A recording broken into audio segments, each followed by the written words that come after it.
So the last movie of the week, Sword in the Stone. Think I watched this movie about one total time when I was 5 years old, and I think I watched about 30 minutes before I took a nap. It's kind of odd. It doesn't have a lot to do um with the myth of Sword in the Stone. It's more like here's a boy who's destined to pull the sword from the stone, hanging out with Merlin and turning into animals. Um, you know what I never did? Oh no, I did. I put Arthur on the list. Um, as far as enjoyment and like what I thought of the movie, I'm letting you rank this one because I cannot comment on it. yeah, I think I liked it more than. No, you know what? I think I liked Snow White more. I think I'm gonna put it under Snow White and above Ichabod and Mr. Toad. Because I would say it did have some very slow moments for sure. I'd say from based off what I remember of the movie, 22 years ago. There was a I think that's accurate. super hilarious sad scene though. At one point he turns into a squirrel, Arthur, and this girl squirrel falls in love with him.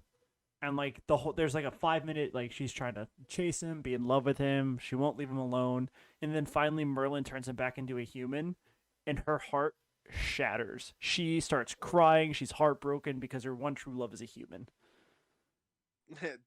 and it touched me right here. So let's start with good old Merlin. How are And we looking with Merlin here? Merlin actually is one of the strongest magic people we've had so far. I was gonna say this. Merlin's got some. He's got some moves. So Merlin can see the future and the past and the present all at once. So I'm thinking he can predict any future moves from his opponents and counter them. Pretty much. He can also he in um King Arthur times created a train, a tiny little train model that had an engine from what he saw in the future of trains. Yeah. He's also very smart and inventive. He could create what he sees and like act. So he could probably put like together any kind of weapon. Merlin creates a nuke and wins. I don't know about. I wouldn't go that far, but what I'm thinking like maybe he sees like 23, and they got some laser weapons. Maybe he creates a laser. I'm starting him off fighting the probably Mickey. See, that's where I was gonna start. So let me go through a few more of his things. He can bring objects to life, like Mickey. He brought brooms to life. Um, Rooms. he carries a bottomless bag, kind of like Mary Poppins. So he can basically put anything in there that he wants. Rocket launcher. One thing that he does have against him, and once again, detriment to a lot of these characters, he's kind of dumb. He's not dumb, but like clueless. Like he's not paying attention when Arthur's getting attacked by a barracuda and they're both fish, and he's just like, "Oh, well, maybe I should do something about that." But honestly, like I think his power outshines that, and I think he's shown smart enough to create what he needs when he needs it. Oh, you know what? I forgot about this, and this is why I think he actually beats Chernobog. I was gonna say he might defeat Trinabog. You know why he beats Chernobog?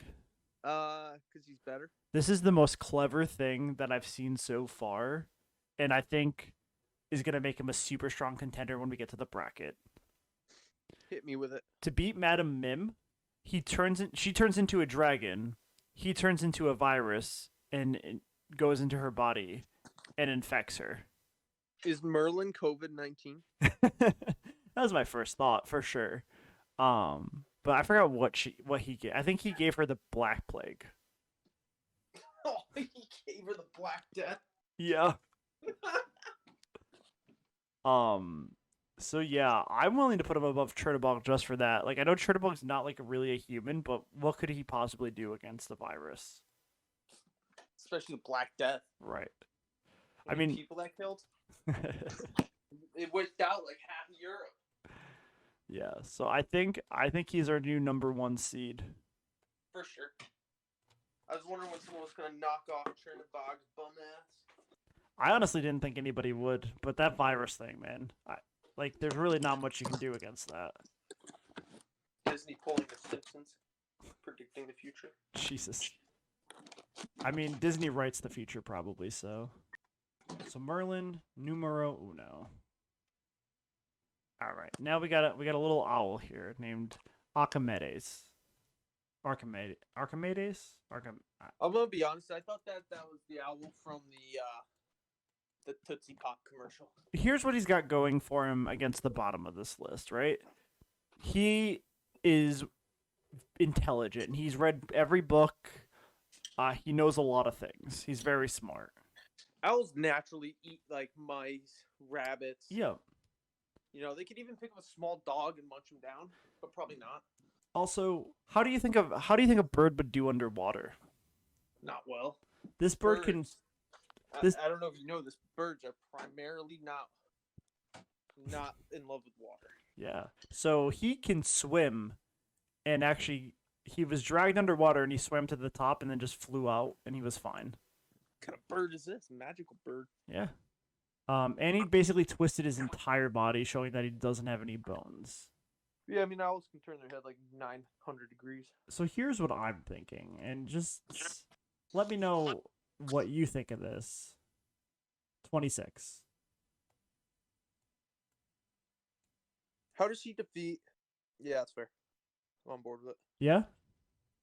Yeah. I think he can defeat everyone else below him. Here's what I might be thinking, okay? I think he eats chip for a snack. I think let's kind of go back here. Let's take the Mad Hatter, right? Okay, I need to fix some of these numbers real quick. Dude's a bit of a loony. Yeah. However, I can't remember why Chip's above him. So here's what I'm thinking, right? I think... Pull the stream and get back to you on that. Huh? I'll pull the stream and get back to you on that. What I was thinking is we put Chip below Mad Hatter and then put him at 27. Why does the owl not beat Mad Hatter? Mad Hatter showed a lot of strength and a lot of high pain tolerance. He poured an entire thing of hot tea on him. Okay. No burns. All right. Yeah, sound fair? I can get behind that. Okay. And then we got Ol Arthur. Jet Lash. Ol Arthur controls Excalibur. However, got eaten by a barracuda. Well, that was when he was a fish. He's also strong enough to crank a mechanical horse very fast without getting tired for like 2 minutes.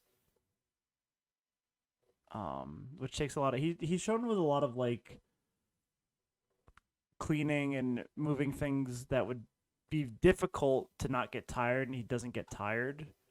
And once again, he doesn't know how to sword fight that well, but he has Excalibur.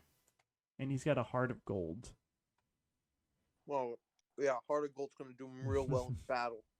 Maybe you can spare the enemy's life so they can stab him in the back. I personally was thinking here. Who's 29? Alice, yeah. Yeah, she can grow. Yeah, she can grow, shrink. She's shown he probably because of his Heart of Gold falls in love with Alice and wow. loses, so. Are we shipping Alice and Arthur? They're both from London. Maybe they were just born at the wrong time. So what are we thinking? Beats Toad, loses to Alice? Oh yeah.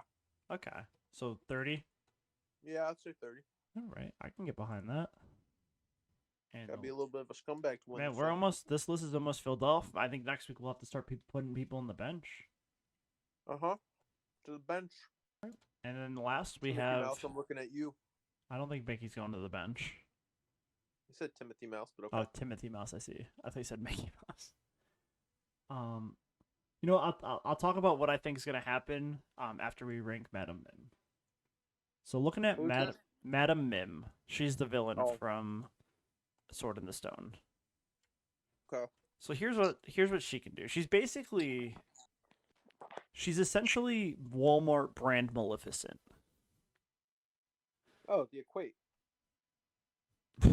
Yeah, she's great value. Great value Maleficent. Great value. Maleficent. Yeah. So she has control over black magic. She can change size. She can teleport. She can fly in a broom, and she can turn into a dragon. However, her dragon not nearly as powerful as Maleficent's dragon. Yeah.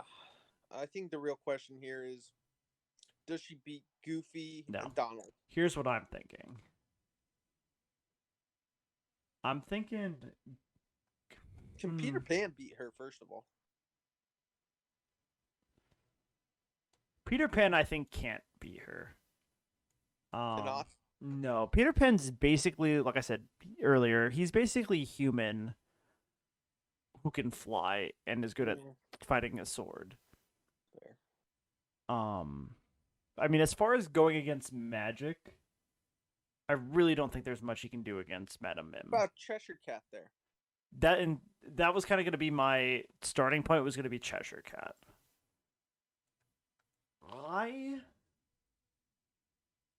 I think they're both equally trolly.